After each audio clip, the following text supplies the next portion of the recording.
Hey, yo, what's up, everybody? It's your boy, Corey J. It's time for another episode of To Be Frank, Frank, the podcast. I'm really excited about today's guest. We go way back. This man can dance, and I mean dance. He's one of the coolest cats around. If you don't know him, you're going to know him today.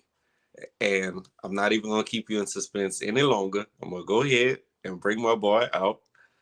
Ladies and gentlemen, say what's up to your boy, Yogi. Yogi, what's up, fam? What's up, my brother? How you been, my man? Man, I've been wonderful. How about yourself? Maintain. That's the life. Keep it going. That's what's up. That's what's up. We're really excited to have you on the show today. First things first, I just want you to let everybody know a little bit about you. You know, those that don't know you. And you know, everybody know you, but those that don't know you, Uh, just a little bit. all right. Known to everybody as Yogi, cool cat from Liberia. Uh, love to make people smile. Love to. I'm the person you just add to your mix. Whatever's not going on, you add that seasoning. It's gonna make it a little bit better, man. I try to bring happiness to people around me, take care of my family, and I've adopted a motto in my life that fits me. Just keep it moving. That's what's up. That's what's up. Well, today's episode is called Coolest of the Cool because I consider Yogi one of the coolest brothers that you can ever meet. So we're gonna have an open dialogue today. We're gonna have some fun and we're gonna make it do what it do. So first things first, Yogi, I want to know um what inspires you the most right now? Who's your biggest inspiration right now? My biggest inspiration would be, I would say, my children, Okay.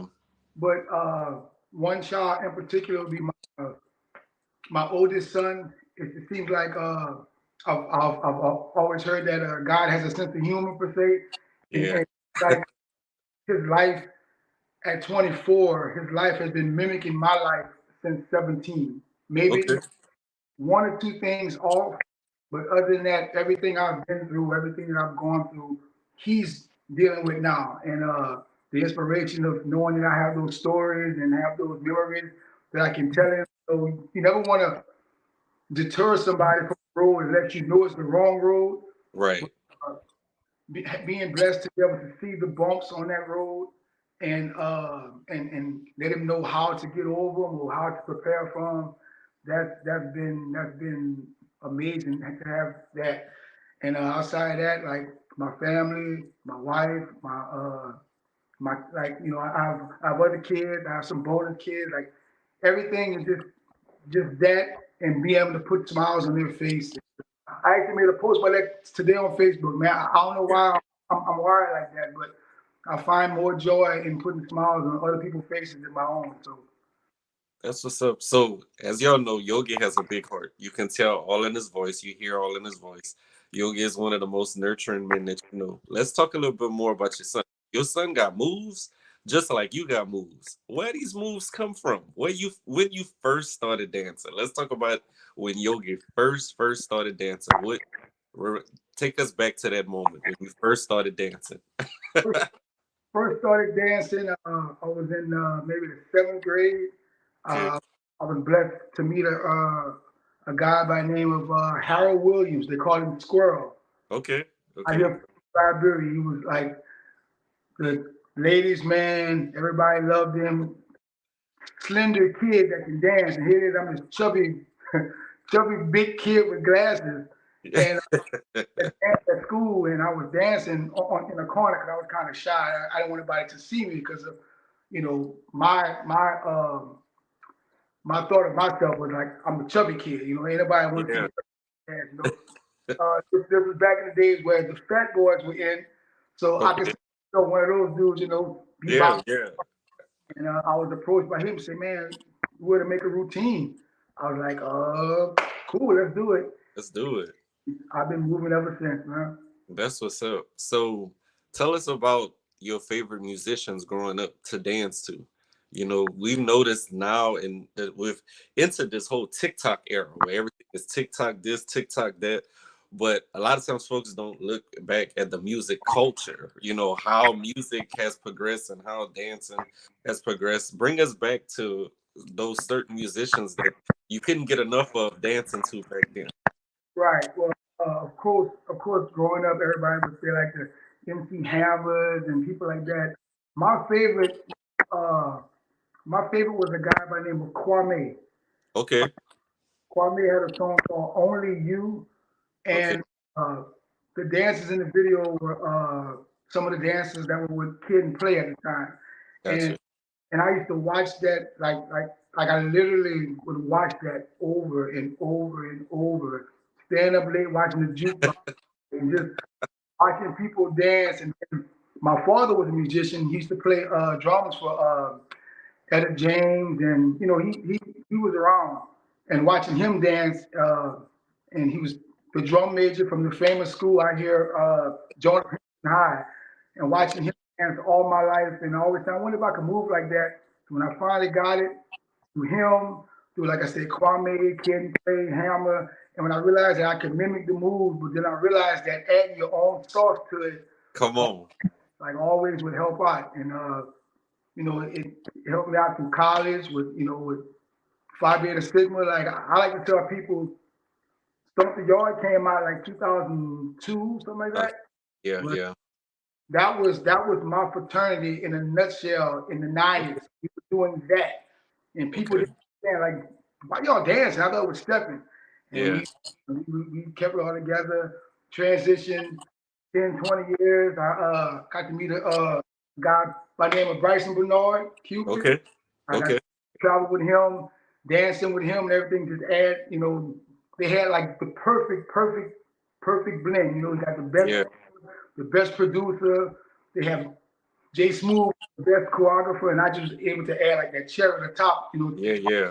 Like through all that transitions to where I am now with my son, with Young Hub City, the dancing that they do now, whether it's jigging, whatever they want to call it, he's Yeah. like could say like the top five in like everywhere. So watching all that inspired me to do the things I do today, my man. That's what's up. So Yogi is like I remember those days watching you and Cupid and the fellas always tearing it down. And I go always I've always learned that, dancing to me is a love language. Everybody don't see it that way, but that's how I see it. I see dancing as a love language because it brings people together, it relieves stress, it just brings all of that joy and whatnot. And I want to talk about the myth of men not supposed to dance. So, folks always quick to say, oh, well, men don't dance. We don't do that. We supposed to just chill by the wall and nod our head and tap our feet. But we not those guys. Like I'm a dance instructor, you a dance instructor. We're both dancers, choreographers, the whole nine. Right. So it's like, how can we overcome that myth? Because it's not the truth. We still do dance. Ain't nothing stop nothing. But how can we get more men on the dance floor? Well, you have to adapt the mindset that everybody dancing is music. Like dancing comes from music. Music brings people together. Uh, the one thing that attract most men would be ladies or women. And I remember coming to school in USL in the early '90s, and like people would just start to dance and everything. And I went to a dance in what was known as the Union. I don't know they even have the Union anymore.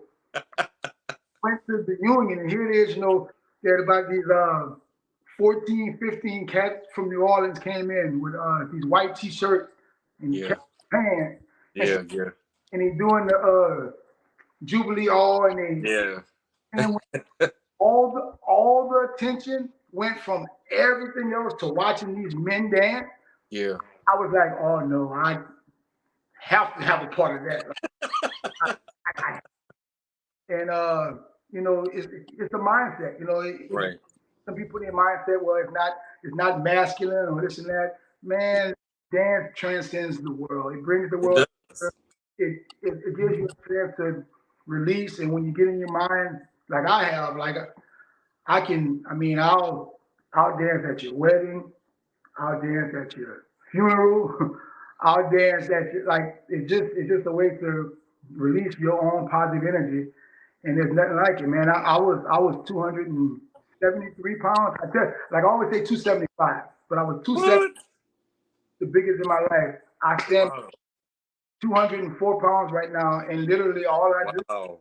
all I do is dance and get the enjoyment out of it, you know. Yeah, that dancing is cardio, and folks don't realize that's some excellent cardio to do, and to just keep that energy level up. You know what I'm saying? As we mature, as we get older, we season. We're not old. We just season. We got to keep on moving. So, Yogi, let's talk about your young Hub City.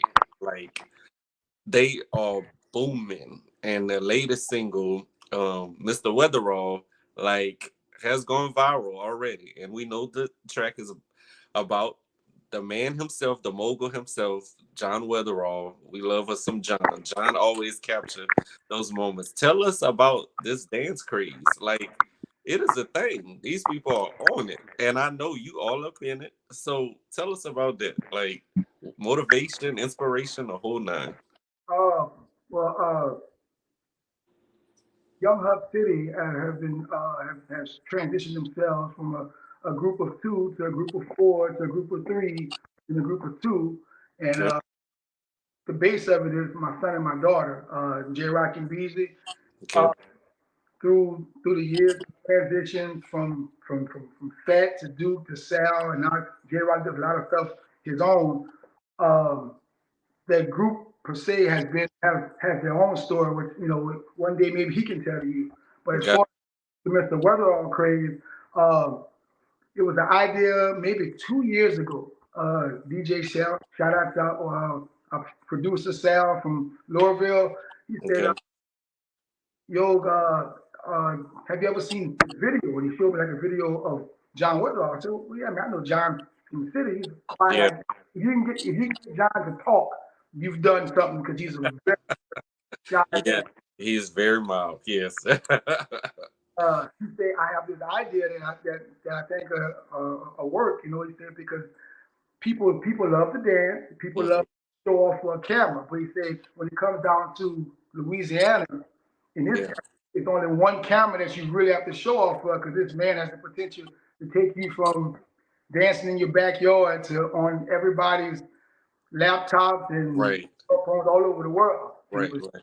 John Weatherall. So he pitched the idea. I said, man, I think that might work. Reached out to John, and you get a text, and then all of a sudden get a phone call. He's like, I think this is gonna work. We went in the studio to record it. We was Sal came up with a nice little catchy beat. I was Mhm. trying to see, I think I might get it. I walked out the studio, and I have a granddaughter who Yeah. she's not even 2 years old yet. She had just started walking, and we were recording her listening to the beat. Next Yeah. thing you know, she does her first dance move. She's dancing and Come bouncing, on. and from that point, I said, "Oh, baby, this is." I told her mom, "Beats," I said, "This is gonna work." Yeah. And, lo and behold, put the track together. Uh, Not even 5 hours after the song was made. Shout out to the radio stations. Shout out to all the stations. Like people. Some people are sensitive if you name one station first. But shout out to all the stations in the. Everybody. Everybody. When I sent it to them, it immediately started playing. And Yeah.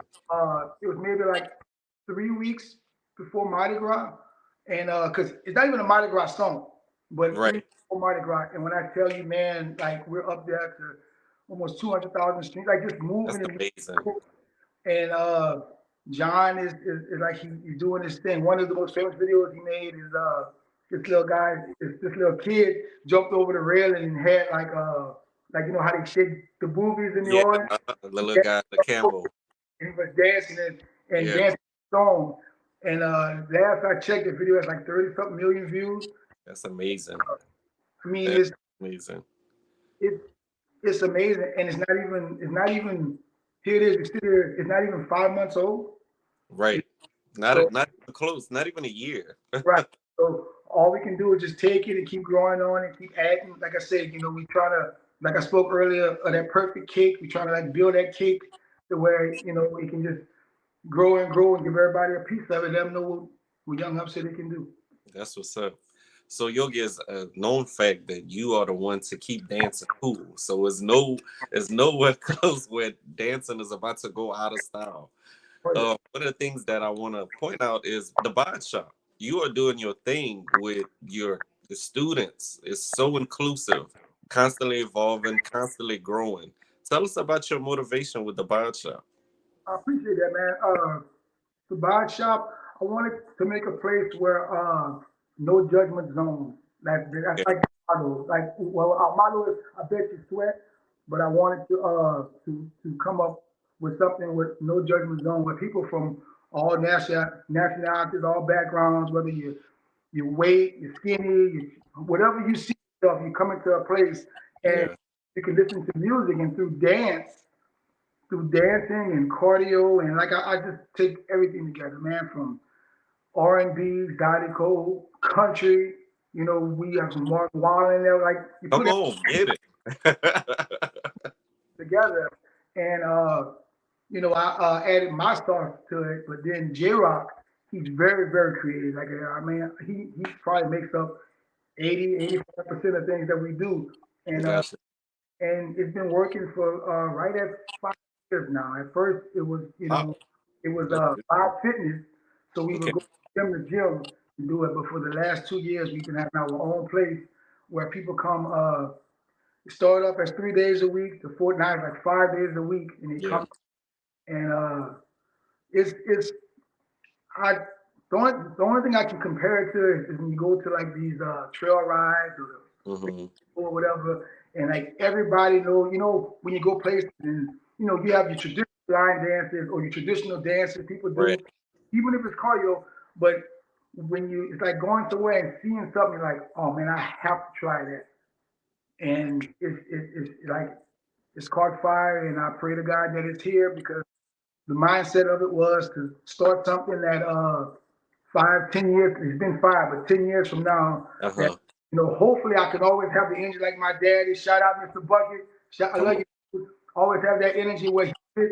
I'm not gonna call your age on here, but you're sitting your upper 70s and can still move. I pray Come to on. I pray to God I have that energy, but I wanted something that my son can have to where he can keep because he's just 24. So Okay. God spare he has in order to get my age, he has like another 20 years or so. And I mean, I do want him to be able to keep adding that happiness to the world and to the people. And it's brought a lot of people that probably would have never met, like never met. It brought a Yeah. lot of people together. And those people, even some of the people were even able to branch off and do their own things, but bring people together. And to me, I love it, man. Long as you loving people and you dancing and you moving, the cardio speaks for itself, man. Like I said, I sit here the smallest I've probably ever been since not even high school. I was in college, but and it makes you feel good. 1 hour. People tell you I've been a teacher for 21 years. Wow. That's amazing. Uh, they tell you, to the youth, everything you need 60 minutes a day, 1 hour a day of cardio, moving around, whatever. That's why you have recess. Yeah. So the bio fitness is the recess for our adults because when we punch that clock and we get to moving, you have children, you have bills, you have life, and you Right. take no time to do something. Some people go to the gym. When you go to the gym, sometimes you're surrounded by people around you, like like me, That's already fit, physically fit. Right, right. That's myself. intimidation sometimes. Uh, Sometimes. I about to say the same thing. When I go to the gym and there's this guy, I'm sitting there doing my little 90 pounds. Like, yeah, I'm getting it right, 100 pounds. There's a guy next to you with Yeah. 700 pounds. I'm like, oh, Right, right. Showing out. Like, come on now. I already took me a lot of courage to come up in here. Now man, you want to come do that next to me. Go down there. Go with the other people down there. Let me have my space. you know, you always make them sounds to take you. Oh, come on, dude. Like you really making me. So the buy shop gives you a time where you can come and like the moves are the same. Like there's something I said I call put your own sauce to it, and Yeah, everybody doing their own thing, but it gives you that sense that I'm doing it, and the people that you're surrounded with never look at you like if you miss a step. It's not that kind of place, and I love it. Man. I like it's the 1 hour. I mean, every day, life has showed me. Like, of course, you've heard the motto. Every day you wake up, you is a blessing. right. Well, I've adopted the motto. Every day you live, you're one day closer to the day that you die. Like, Mm, like it's no such thing as like I'm getting younger. Like Mm-hmm. every day is a blessing, but if you look at it, every day is like one day closer to your so-say sadness. So I use that 1 hour every day. I look forward to it. Like I start preparing for it. If I make it to 4 o'clock after work, I'm going over there. I'm preparing for it. Even if I know the stuff I'm gonna do, I'm preparing for it. Looking forward to that hour of life, that hour of Yeah, living, hour of fun. And I mean, it's transcendent, man. I that's appreciate it. uh, Comes out. My goal, my dream is to take it to where my son can get some other people around and they can take this around. Because I mean, I see the comments everywhere, like all from all literally all over the world. People saying, "I love this. How can you stream it? This and that." So I mean, all that's new to me. So yeah. I'm trying to get it all together to where this can grow up and grow on and be something bigger. Got it. I love it. So Yogi, I still have it on my list to visit the bod shop. I've been wanting to go to the bod shop, make a guest appearance, be a student. Something is gonna happen soon. We're gonna work on that. But major kudos to that. In respect of that, I definitely want to commend you because a lot of times folks, for the longest, we've had the stigma of, oh, there's nothing good that happens, in B Town. Nothing good happens in New Iberia, and you are really doing good things. I want to just take a moment and have you speak on how do you feel New Iberia can continue to become a better place and folks can stop trying to pinpoint the negative and pinpoint the actual positive moves that are happening in the area. Got you. The mindset, like I spoke earlier, with the mindset. The Mm, mindset of New Iberia to most people, they treat this area like it's a third world country. Literally, gotcha. like you can be riding through and like, oh Lord, we're about to pass through this third world country. Lock your doors, it's the hood. Right. And granted, there are things that go on wrong in this city, Mm-hmm. but there's things that go on wrong in every city. Uh, Correct. take, Correct. take myself. I've been teaching here in New Iberia for 21 years now. Uh, Mm-hmm. in my 21 years, I've taught like everybody. I've taught children that went on, and some got in trouble, and some are doctors, some are nurses here in New Iberia. Some of them moved on and everything. Right. But if you look for the negative in anything, you Mm-hmm. find. So Right. New Iberia, literally, like I've been here all my life. Other when I went to college, like it's not that bad of a place. It's Right. not a bad place to visit. They have great people. They have like I use the word they have confused youth at times. But what city doesn't? Like Correct. That's what true.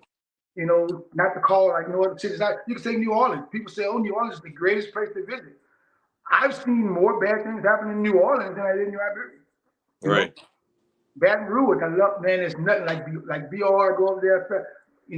I tell every child that I've taught. They say, "Well, I'm going to Southern." I say, "You know what? And their mindset is it's better than New Iberia." I say, "I got you." But if you look for trouble, trouble comes to you. That's true. If you don't have the eyes to see it, say, "Well, I see this," and get away, you wind up going through something you don't have to go through. That's So true. my mindset is, I love my city. Like it, it hurts me to a sense because everything that I said we've accomplished, like I don't like to say the word I, we've accomplished, whether it's Mm-hmm. up city or everything is given to like the Lafayette area, which I Right. respect. All good. I know why I got it, no big deal. Yeah. But New Iberia is not a third world country. We have great people. My mom lives here. She lives in here. Yeah. My Yeah. children are here. And none of us has ever been in any trouble, like any. God, I mean, like, oh, one time I did get a speeding ticket. Gee, I'm from Liberia. I, know, but with, with anything, if you look at the negative in Yeah. anything, you're gonna find it, man. And it's the truth. It is the truth. And that's a valid point that you made. There's a lot of times folks get so caught up with wondering, oh, this city, like you just mentioned, this is a quote unquote. That's how it is when you speak positive about New Iberia. Somebody start throwing some stuff in there. I'm like, this is crazy. What's really going on? Okay, so we was talking about Teachers Appreciation Week. Right. So let's go back into that. All right. I shared a post on Facebook about if I ever taught you, tell me where you at. Man, when I tell you about 100 comments, like children over the years. I had this one girl say that she's a administrator, like she holds a higher position than I do now, an Okay. administrator in Texas, and then she has a beautiful children, a husband, and I was a favorite teacher. And thank you for speaking. Like everything was about speaking positive, positive into children. But the one story, well, actually two. But one story that happened, me and my wife was in a Subway, Okay. and I'm not gonna call the young man's name. And I saw him. I was looking at him. He looked familiar. When he saw me, he put his head down. And he walked up to me. He said, "You Mr. Joseph, huh?" I said, "Yeah." He said, "Well, you look different." I said, "Well, man, you know me." I said, "Well, I lost a little weight." She said, and then he said, "I just want to shake your hand." So I'm looking at his face. He shook my hand. He gave me a hug. I'm looking at the tears in his kid's eye, and he said, "You might not remember me." And when he said his name, I said, "Yeah." And I told him where, the school, and everything. He Yeah. said, "You spoke so much positive into me in my life that I didn't have a father in my life, but I had you." Wow. And he had gotten in some trouble, and he done like I think he said 3 to 4 years in jail. But he said when he was in there, all he could think about is not how he let down his mom, Yeah. not down how he let down his father wasn't let how he let down his fifth grade teacher from years ago Wow. that wouldn't have allowed him to do this or have this. So I told him that's okay, man. Sometimes people step off the road, you make mistakes, whatever. And his child's looking. Well, he's a man now. He had Yeah. his he was in there with his mom and his daughter, who he had to. His daughter seemed like she was like right at the age to where he missed out on those first years of her life. And he Okay. said, man, he said, but I promise you, I still don't sag my pants because of you. He said, the trouble I got into, I could have avoided, but while I was locked up, all I could think about is if I see you again to tell you that I'm sorry, it won't happen again. So I'm walking, I mean, anybody know me, Amazing. I'm buku emotional, buku. Yeah. Yeah. So I'm trying to hold it together, like, yeah, man, trying to be, boy, I walk out there, sat in the car and put my head down. All I could do was cry because And that was my reward, letting me yes, know that something you told somebody 18 years ago, you know, it train still like matters. carried on to that child to where Still he's matters. so that's the so if you in the teaching field, if you're in the teaching field by your money, hey, I don't know what to tell you, Right. but the biggest reward would be you get to plant the seeds that grow into the fruit that literally feed the entire world. It's the And truth. if you adapt that mindset and just sit back and wait, it could be the smallest thing. I mean, I love it, man. People look like now, right now, the last story, I'll call this child. Her name is Jordan Colbert. She wrote, Uh-huh. she was like basically the student of the year at our school. She wrote me a letter saying how much I impacted her life as just a sixth grade teacher. And the letter, she said some powerful things, but one of them is I helped her grow out of her children be in a shell. Yeah, And they do. sometimes you have to give it, like, I come off as this super confident person. Man, when I was in elementary, I have Tourette syndrome. So you can imagine the things that came with that. Got I was the chubby kid you can imagine the things that come, and they didn't even have social media. There was no social bullying. It was just right. It Johnny. was none of that back It then. was just Johnny. And I was always the butt of the joke, always. Yeah. But I made it through. I taught pre-K, like 3 and 4 year olds for 14 years. Like Right. people look at me with the earrings and they're like, "You a teacher?" Well, yeah. Yeah. And a lot of those kids, that's 14 years. Those kids were 4, 3, 4, some 5. Then those kids are 18, 19 now. I get to Yeah. see those, and they still remember you. There's nothing like it, man. That's a Stay big where you're blessing. at. Keep doing. Stay where you're at. Keep doing what you're doing. Well, Yogi, I definitely salute you and I definitely thank God for your life. For those that's watching in right now and they want to keep in contact with you, follow you, visit the Bod's shop, what have you, how can people stay in contact with you? Uh, you're on Facebook. It's the Buy Shop. All you do is just send a request. We'll let you join the Buy Shop. You get to see all the videos, the posts, keep you updated with the schedule. My Facebook page is Yogi Joseph. Um, those, I mean, basically that's it. I'm that person. If you reach out to me, I'm gonna like you're never gonna be a chance. Well, man, I tried to talk to you. That's not me. I don't know how to. I don't know how to brush people off or put myself at high. Like at the core of it all, getting back to the city, at the core of it all, I'm still this guy from New Iberia that got a chance to impact people all around me. And you know, I take that. You know, I'm a father myself, a grandfather now. So you know, I sit back and I accept that challenge. But you know, be able to say that I've never let my mom and dad down. You know, like Yeah, never. That's why I do it. So you can reach out to me, the Buy Shop or Yogi Joseph. We keep the videos posting. We will be doing the streaming toward the end of the year, so we can make sure everybody can participate in that hour a day. And that's it, man. I appreciate you giving me this time, man. it's all good. So on behalf of the To Be Frank family, we definitely thank you again, Yogi, for being on the broadcast. Keep being a world changer because that's exactly what you're doing. You're a blessing to the masses. That's what it's all about. Well, folks, that's all for this episode. Coolest of the cool. I'm your boy Corey J. Frankly speaking, it had to be said. We out. Appreciate it.